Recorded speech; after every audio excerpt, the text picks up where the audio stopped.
এক কবিরাজ বলেছেন প্রতিদিন সকালে 7টি করে আজোয়া খেজুর খেলে জাদুটোনা থেকে বাঁচা যায়। এটা কি সঠিক? জাদুটোনা থেকে বাঁচার কোরআন সুন্নাহ সম্মত পরামর্শ দিবেন প্লিজ। এ বিষয়ে বুখারী মুসলিম একযোগে বর্ণনা করেছে যে নবী করিম সাল্লাল্লাহু আলাইহি ওয়াসাল্লাম ইরশাদ করেছেন, মান তাসাব্বাহা বিসাবঈ তামারাতিন আজওয়াতান লাম ইয়াদুররুহু যালিকাল ইয়াওম সামুন ওয়ালা সিহর। যার অর্থ হলো নবীজি সাল্লাল্লাহু আলাইহি ওয়াসাল্লাম বলেছেন, কেউ যদি সকালবেলা 7টি আজওয়া খেজুর খান, এই আমল যদি কেউ করেন, তাহলে সেক্ষেত্রে সেই দিনে তার কোনো বিষ কিংবা কোনো জাদু কোনো ক্ষতি করতে পারবে না। এজন্য ব্ল্যাক ম্যাজিক বা জাদু থেকে বাঁচার জন্য নিয়মিত সকালবেলা 7টি খেজুর খাওয়ার, বিশেষ করে আজওয়া খেজুর খাওয়ার অভ্যাস করা উচিত। কোন কোন বর্ণায় অবশ্য আলিয়া নামক আরেক খেজুরের কথা বলা হয়েছে। এজন্য অনেক উলামা ইকরাম বলেছেন সাধারণভাবে যে কোনো খেজুরের জন্য এটি প্রযোজ্য, অনেকে বলেছেন না, এটি আজওয়া অথবা আলিয়ার ক্ষেত্রে প্রযোজ্য। যাই হোক, এটি একটি আমল যেটি আমাদের ব্ল্যাক ম্যাজিক থেকে বাঁচার জন্য আমরা করব। এর বাইরে সকাল সন্ধ্যার যে দোয়াগুলো আছে সেগুলো এবং আইএমএ 20 বা চাঁদের 13, 14, 15 এই 3 দিনের রোজাও মানুষকে ব্ল্যাক ম্যাজিক এবং বদনজর ইত্যাদি থেকে বেঁচে থাকতে সাহায্য করে আল্লাহ তাআলার অনুগ্রহে।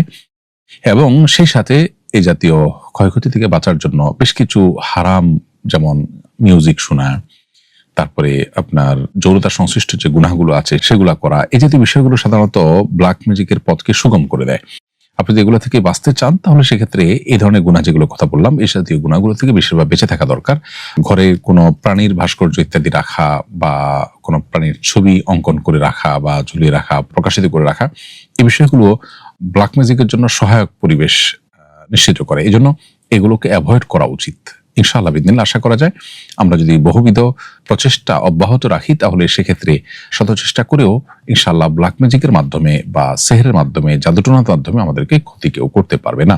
আল্লাহ তাআলার কাছে আশ্রয় প্রার্থনা করা দরকার, আত্মরক্ষামূলক সুন্নাহসম্মত আমলগুলো করা দরকার এবং এর মধ্যে 7টি খেজুর খাওয়া বলুন, সকাল সন্ধ্যা দোয়া করা বলুন, সূরা বাকারাত তেলাওয়াত বাসায় চালু করে রাখা বলুন এবং শয়তানের প্রবেশের পথগুলো, ব্ল্যাক ম্যাজিকের কাজ করার যে উপায়গুলো সেগুলোকে অকার্যকর করবার জন্য এবং সেগুলো থেকে আত্মরক্ষার জন্য এই যে প্রাণীর ভাস্কর্য, ছবি থেকে বেঁচে থাকা, মিউজিক থেকে বেঁচে থাকা এবং যৌনতা সংশ্লিষ্ট যে গুনাহগুলো আছে সেগুলো থেকে বেঁচে থাকা, এগুলো আমাদের সেফটি বেল্টের মতো কাজ করে। ইনশাআল্লাহ বিদিনিল্লাহ আশা করা যায় এগুলোর মাধ্যমে আল্লাহ তাআলা হেফাজতে রাখবেন। ঈমানের সাথে মৃত্যু হওয়ার কি কোনো আমল আছে জানাবেন প্লিজ। ঈমানের সাথে মৃত্যু হওয়ার জন্য অনেক আমল আছে। সবচেয়ে বড় আমল হলো ঈমান আনয়ন করা এবং আত্মশুদ্ধি করা, অর্থাৎ নিজেকে পরিশুদ্ধ করবার চেষ্টা অব্যাহত রাখা হলো ঈমানের মৃত্যুর সবচেয়ে বড় এবং সবচেয়ে সাধারণ এবং কমন উপায়। কারণ কোরআন কারীমে আল্লাহ তাআলা বলেছেন, ফামান আমানা ওয়া আসলাহা ফালা খাউফুন আলাইহিম ওয়া লাহুম ইয়াহজানুন। যারা ঈমান আনবে এবং নিজের সংশোধন করে নেবে তাদের কোনো পেরেশানি থাকবে না। অতএব ঈমান আনা এবং আত্মশুদ্ধি করা, নিজেকে সব সময় প্রতিনিয়ত ভুল থেকে সঠিকতার পথে নিয়ে আসার চেষ্টা অব্যাহত রাখা, এটাই হলো ঈমান মৃত্যুর সবচেয়ে বড় এবং কমন কারণ। পাশাপাশি বিভিন্ন আমলের বিনিময়ে জান্নাতের কথা বলা হয়েছে, শুভ পরিণতির কথা বলা হয়েছে, সবগুলোই ঈমানে মৃত্যুর আমল হিসেবে বিবেচিত হতে পারে। যেমন নবী করিম সাল্লাল্লাহু আলাইহি ওয়াসাল্লাম আমাদেরকে দোয়া শিখিয়েছেন, আমরা যেন আল্লাহর কাছে দোয়া করি যে আল্লাহ আমরা যেন ভালো পরিণতির দেখা পাই, আমাদের পরিণাম যেন ভালো হয়, হোসনে খাতেমা বা শেষ পরিণাম যেন আমাদের ভালো হয়। অতএব আল্লাহ তাআলার কাছে সে দোয়া আমরা নিবেদন করতে পারি, আল্লাহ যেন আমাদেরকে মৃত্যু দেন ঈমানের সাথে। ওয়াতাওয়াফানি মুসলিমা, কোন দোয়া আল্লাহ তাআলা আমাদেরকে শিখিয়েছেন, হে আল্লাহ আমাকে মুসলিম করে আপনি মৃত্যুবরণ করুন। তো সেই দোয়াগুলো আমরা আল্লাহর কাছে নিবেদন করতে পারি, এর মাধ্যমে আশা করা যায় যে আমরা ঈমানের মৃত্যু লাভ করব। এর পাশাপাশি নবী করিম সাল্লাল্লাহু আলাইহি ওয়াসাল্লাম এবং আনসার এবং মুহাজির সাহাবীদের আদর্শ যদি কেউ ধারণ করেন তার ফলশ্রুতিতেও ঈমানের মৃত্যু লাভ হওয়ার সম্ভাবনা এবং সুযোগ রয়েছে। আল্লাহ তাআলা বলেছেন, ওয়াস-সাবিকুনাল আউয়ালুনা মিনাল মুহাজিরিন ওয়াল আনসার ওয়াল্লাযিনা ইত্তাবাউহুম বিইহসানিন রাদিয়াল্লাহু আনহুম ওয়া রাদু আনহু ওয়া আ'আদ্দা লাহুম জান্নাতিন তাজরি তাহতাহাল আনহারু খালিদিনা ফিহা যালিকাল ফাওজুল আযীম।